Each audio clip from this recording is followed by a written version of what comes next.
Today we have the most powerful yet the most affordable portable DAC and headphone amplifier. This is the Kaei design TAP1-DACs. It is hard for me. It is TAP1-DACs. It's at a plural, but it has a single DAC inside. It's a single unit DAC amp.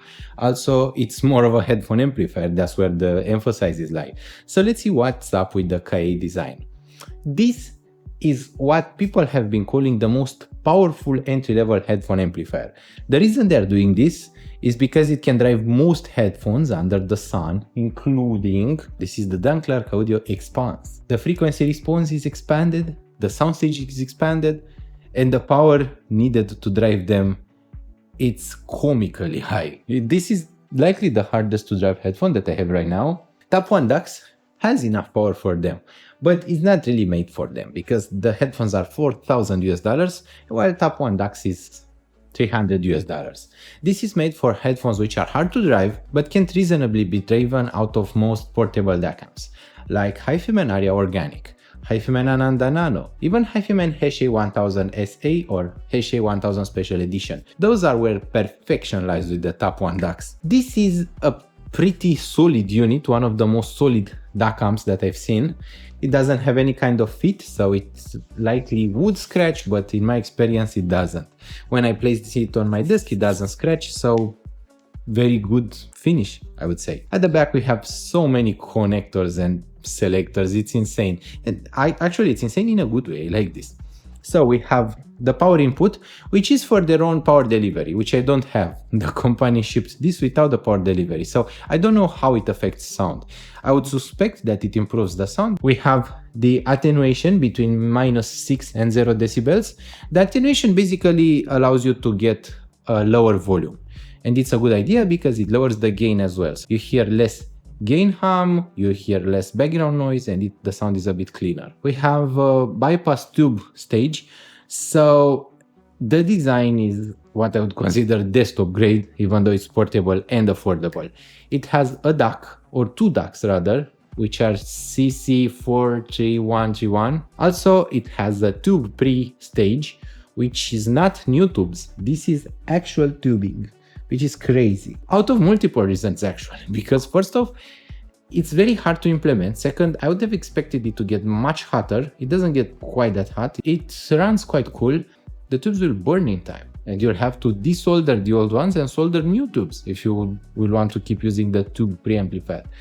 Even so, you can bypass it and you can use it as a traditional DAC amp, which is what I've been doing for most of the time, but we'll get to that in a second. We also have a selection of input between line input and DAC. You can select it between them. I typically use it with the DAC. It sounds very good. I do have better DACs, but it's usually not worth the hassle entirely. So I can't really justify connecting it to a ISO D16, which is $1,500. We also have a 10 dB, 0 dB selector, which once again is more of a gain selector between low and high. The ATT-6 attenuates the volume before it reaches the amplifier. The gain affects the volume after it has reached the amplifier. We also have an on-off switch, a charge via Type-C, and also a USB input Type-C, which is for the signal. On the front we have a very symmetrical design, which I like quite a lot. It looks super neat. So I have the volume wheel, which is analogic. There is a bit of channel imbalance at the beginning of the volume period, but it's manageable. Typically, even with EMs, you should have enough control that you won't use that portion. We have both balanced and single-headed inputs in 4.4 and 3.5 millimeters respectively. Also headphone output in 3.5 millimeter single-ended and 4.4 millimeter balanced output. This is everything, thankfully. At the front, we have this window where you can see the tubes. It actually looks pretty cool in person. Also, they light up, although I am not sure if they light up in that color because they are tubes or because there is a little LED lighting them up. Usually tubes don't have that strong of a color. Even if Felix Euphoria, you know what, maybe if I disappear, yeah. Do you see it right here? So right here is the Felix Euphoria Evo. The tubes, which are huge, don't even have enough light strength to appear in the video. So even if I have filmed a lot of videos with them turned on and they don't really appear in the background. So tubes typically don't make that much light. They make heat and audio music. So yeah, I think that the display lighting up is more of a visual interest, to call it that way.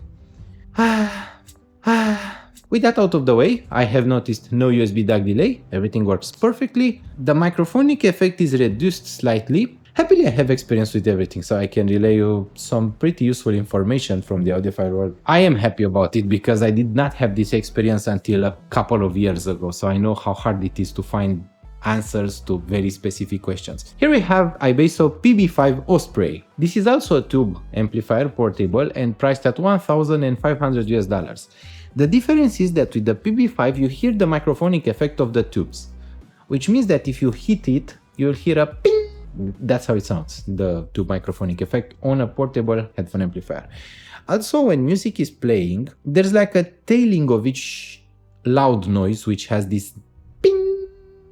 If you are playing music extremely loud and you hit pause, you'll hear the ping. This happens with the PB5 Osprey. It also happens with the Kaei design TAP1-DACs, the part where you stop a loud sound from playing, you hear that. It's characteristic to tube tech, but you don't hear it when you move it. So you can, doing this doesn't result in any kind of noise, which is cool. From what I learned, they have a tech for this. From what I've seen in photos, it's just like a bag placed beneath the tubes and glued to them, which keeps them in place, very stable. If it works, it works. I won't complain. That's something to keep in mind about the PB5 Osprey too. You'll have the microphonic effect. This one is not made to be taken out on work. It's made to be listened at home, even though it's portable. We reach the sound, right? So with EMs, I don't notice that strong of a noise floor. It's much lower than with Burson Playmate 2, for example. It's about equal with iBasso PB5 Osprey and other sources that have a bit of noise with EMs, but it's not high, it's manageable. But Kaei TAP1-DACs isn't all about being quiet. If you have a tube pre, it won't be quiet. And this is the point I was trying to make. I don't really fancy using it with tubes more than I fancy using it as it is. The solid state part is super solid. Like you have a really detailed sound, extreme clarity. You have really good control and low distortion. You have a high driving power. It's perfect in every way imaginable. And then you have the option to use the tube preamplifier, which adds the characteristic distortion from the tubes, which is sweet, warm, but also quite distorted. It's very fuzzy. You hear, which is with each musical note. It's like you add a bit too much gain and it makes sound less precise, but some people find this really pleasing. So it's like a warm, fuzzy distortion. It's like I was talking like this, much warmer and a bit fuzzy. This is how the tubes sound in TAP1-DACs. The tubes in PB5 Osprey are very different. This one produces a really sharp, clean and well-defined sound with its tubes. So each tube implementation has its own sound. It's not just the tube or the tube tech. Each tube has its sound, each tube amplifier has its sound, and you have to test each to know if you like it. With TAP1-DACs, I do hear quite a bit of extra distortion from the tube pre. So I have to ask you if you want that, because before recommending it to you, you have to understand a bit of extra distortion is very noticeable.